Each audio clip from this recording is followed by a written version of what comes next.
I am Emily, and I have an older brother named Benjamin, who is 7 years older than me. Since childhood, Benjamin displayed exceptional academic prowess, excelling from an early age. He graduated from a prestigious high school and university, and naturally our parents were immensely proud of him. They often spoke about Benjamin's remarkable achievements. Growing up in an environment where he was expected to excel and constantly praised, Benjamin's personality underwent some changes upon graduating from university and finding a job. He decided to leave our family home, sarcastically remarking, "I can't bear such a mundane life in this house anymore." I'll never forget the wry smile on his face at that moment. Our parents, visibly surprised and somewhat saddened, recall how cheerful and cherished Benjamin used to be. Admittedly, I felt anger during that time. I didn't stand out academically or in sports, and my high school wasn't super prestigious. Still, I valued the bond and love within our family. Both Benjamin and I owed our lives to our parents' support, and I wished he felt the same. Throughout my high school years, I realized the warmth and love of a family are precious. Strangely, my brother seemed immune to that love our parents showered us with endless affection. Yet Benjamin perceived them as ordinary people. As a child, he was my hero, handling everything perfectly. He used to care, play, and help me study. However, by the time I was about to graduate high school, he started questioning the value of higher education and dismissed my pursuits. Whenever confronted, he blamed our parents, claiming he became this way because of them. I cried, but my parents reassured me, saying, "Emily, you've grown into a truly kind-hearted person." Encouraged by their kindness, I entered a national university and secured a job at my dream company. By the time I started working, my parents were almost 60, and my brother was already married. Oddly enough, neither my parents nor I had met his wife despite numerous invitations. He hesitated, citing considerations about introducing her to our family. About half a year into my new life as a working professional, an unexpected event disrupted my routine. During work hours, I received a personal call from my usually aware mother. Concerned, she inquired about my well-being and then dropped the bombshell. "Your father suddenly fell." My heart sank, and I immediately informed my supervisor, rushed to catch a taxi, and hurried to the hospital. My mother had mentioned it along the way.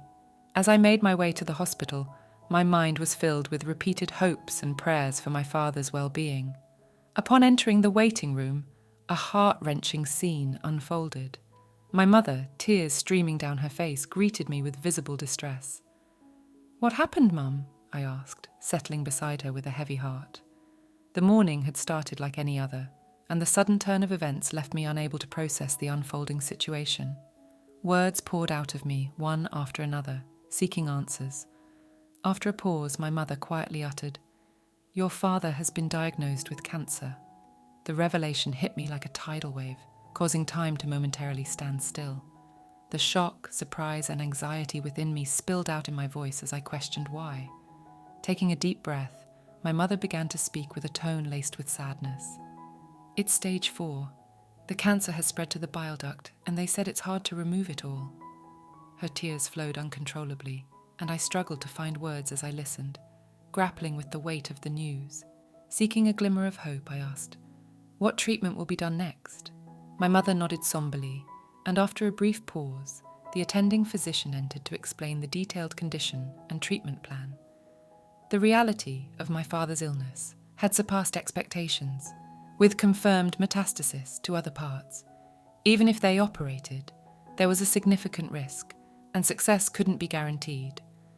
In the heavy silence of the waiting room, my mother and I held hands, attempting to come to terms with this harsh reality. The doctor's matter-of-fact words emphasized the crucial choices ahead, continuing with chemotherapy or opting for support. In the palliative care ward, the ticking of the clock's second hand seemed to carve through the atmosphere, underscoring the gravity of the situation. Contemplating how to navigate this challenging moment, I suggested involving my brother, Benjamin, in the decision-making process. Picking up my smartphone with a forced smile, I informed my mother that I had already attempted to contact Benjamin. However, recalling his past behaviour and nature, I sensed a premonition of his reluctance to face tough decisions. Despite his potential resistance, I persevered, believing in the importance of gathering the family's opinions. After numerous attempts, I finally heard my brother's slightly irritated voice urgently and anxiously. I pressed him to understand our father's condition, emphasizing the need for his presence at the hospital. His dismissive response lacked empathy, shaking me to the core. As I reminded him of our father's immense contributions to our family, tears threatened to spill. Confronting my brother's apparent indifference to our father's critical condition, I was stunned by the exchange. I found myself at a loss. Returning to my mother, a look of concern was etched on her face. "What happened?" she inquired. I replied, "It seems he is quite busy now," avoiding the details. My mother sighed deeply, murmuring, "It would have been comforting if Benjamin was here." In the following months, my father chose to spend his final moments in a palliative care ward, and after that decision, he quietly passed away. I informed my brother of the somber news over the phone, conveying the details of the wake and funeral. However, his response was cold, stating, "I'm busy with work, so I can't attend. Please proceed without me." True to his word, he didn't appear at our father's wake or funeral. Even my mother seemed shocked by this fact. She probably never imagined her son wouldn't show up for his father's funeral. Both family and acquaintances expressed their surprise and disappointment at his absence. After the funeral, when a moment of quiet settled among the family, my mother exhaled deeply, muttering to herself, "He didn't come." I took her hand and said firmly, "Mum, let's not worry about him anymore. We have to let him walk his path. For now, let's cherish our memories of Dad." In response, my mother tightly squeezed my hand and smiled, saying, "Thank you." Unbelievably, the next day, my older brother suddenly appeared at the apartment where we live. When I opened the door, his expression was different from usual, filled with urgent restlessness. Stepping inside, he demanded without any greeting, "Where is the inheritance father left behind?" Shocked by his demand, I emotionally retorted, "Seriously? Someone who didn't even show up at the funeral, and now you're saying this?" Visibly irritated, my brother snapped, "Kids should stay quiet. Hey, did you love and enjoy the story? Take a moment to like and subscribe for more." Instantly tensing the atmosphere, my mother stepped forward to calm the situation, explaining, "Apart from this apartment, your father didn't leave much behind." "There's no way that's true," retorted my brother in frustration. Barely concealing his anger and remaining calm, my mother placed my father's passbook on the table for him to see. Flipping through it, it became clear that all the savings our father had were transferred to a different account. "What is this all about?" my brother exclaimed in surprise. Gently, my mother replied, "Your father had instructed me to move all the money to my account earlier. Also, this apartment's name has been changed, and now it's in my name." Taken aback, my brother was at a loss for words. He merely clicked his tongue in frustration and left. As we watched his departing figure, we were once again filled with admiration and gratitude for our father's foresight and his plan to protect the family.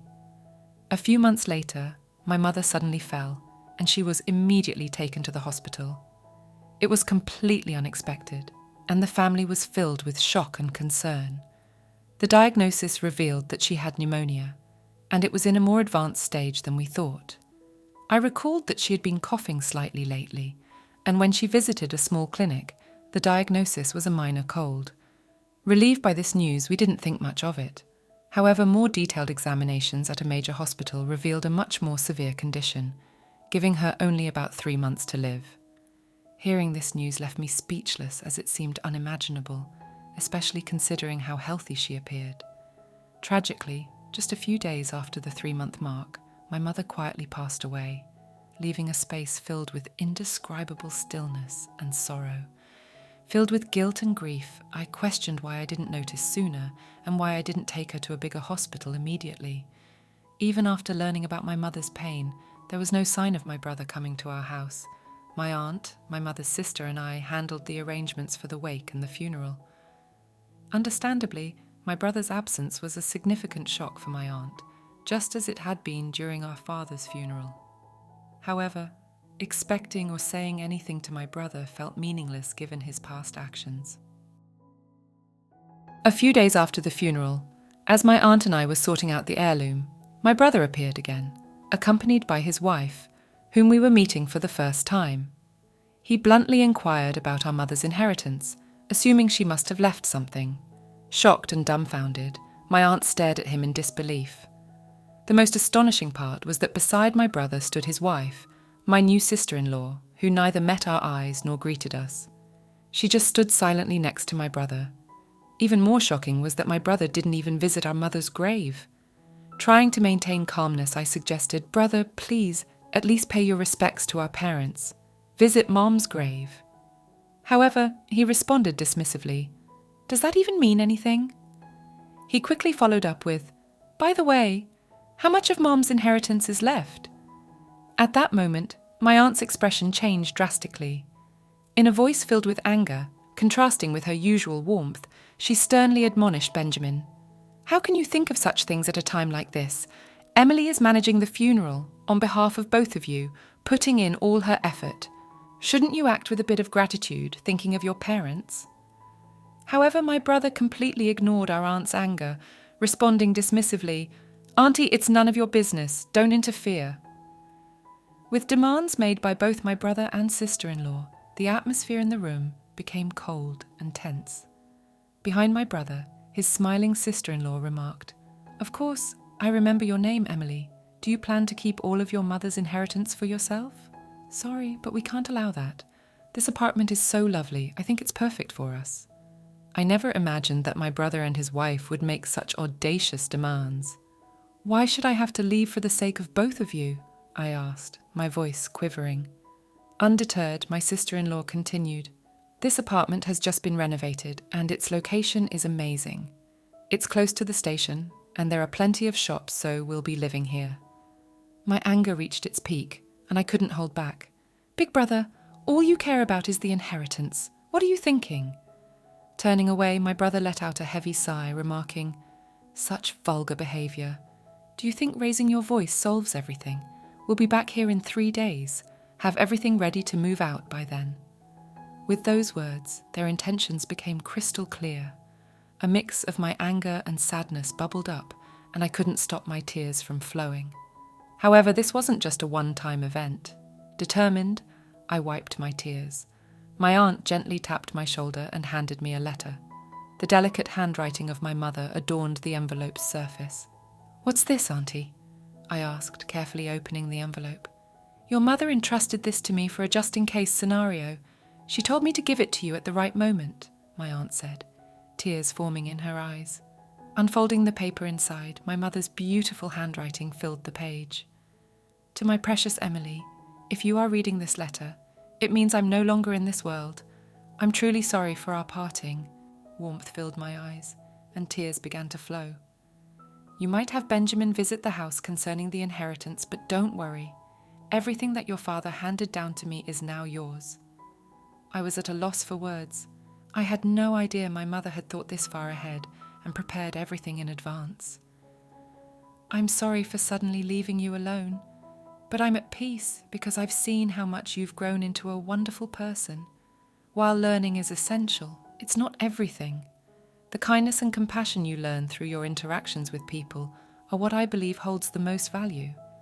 Your father and I were genuinely happy to see you grow up with such a warm heart until our last days. Words can't express just how proud we are of you. I truly want to express my heartfelt gratitude. Thank you." Overwhelmed, I read on, deeply moved. Mum's words before me blurred with my tears, but I was determined to take in every sentiment my mother had conveyed and continued reading. "After your father passed away, following his wishes, I secretly changed the apartment's ownership to your name. I'm sorry for using your seal without permission, but it was both your father's and my wish. Please don't be angry. Life has its ups and downs. Even when things get tough, we want you to persevere and live your life fully. So stay strong and find your happiness." The letter ended there, tears streaming down my face, wetting the paper. My aunt, standing next to me, pressed her eyes and shared tears alongside me. "Your sister truly cared about you. In her heart, you were a treasure," my aunt said gently, holding my hand. From the envelope, a bank book in my name emerged. It seemed like something my mother must have secretly made in the past. To my surprise, when I opened the bank book, a substantial amount was recorded. I felt that this was probably the inheritance from my father that my mother had saved for me. A few days later, my brother and his wife showed up at the house without even knocking on the door. They entered as if it was their own home. "It's time for you to leave, just as promised, right?" my brother sarcastically said as I stood still. My sister-in-law became irritated. "Isn't it your duty to leave quickly?" she said, almost as a command. For a moment I felt overwhelmed by the atmosphere, but I took a deep breath, looked them straight in the eyes, and said calmly, "Actually, this house is now under my name." With that statement, the room's atmosphere became tense.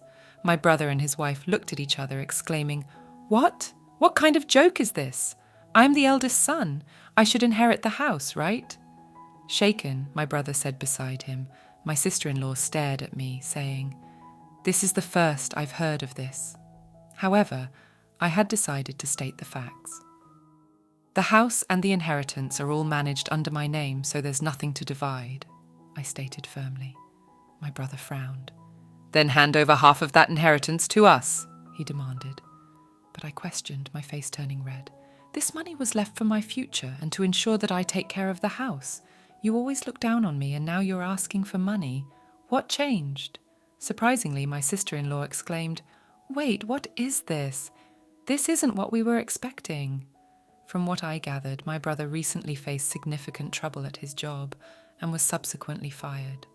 Not only that, but he and his wife were moving from one day job to another, seemingly in a tight spot financially. They probably had high hopes for my mother's inheritance and the house, but with my revelation, their expectations were shattered, and they began bickering, placing blame on one another. Watching their childish dispute, I thought, what can be gained from all this? To them, I said calmly, "This is my house now. If you make any unnecessary fuss, I'll call the police." Trembling with anger, they reluctantly accepted my words and left. Since then, I've had no contact with them. I deliberately deleted all their contact details and began a new life in this apartment. This apartment is my treasure, filled with memories of my father and mother. Now, I have a loving partner by my side. We plan to build a new family in this apartment. He respects my decision and proposes that we take the first step to our new life here. Our future is bright, and I want to pass on the warm love my parents gave me to the children we will have in the future. Did you enjoy the story? We'd love to hear your thoughts. Thanks for watching, and don't forget to leave a comment and subscribe for more content like this.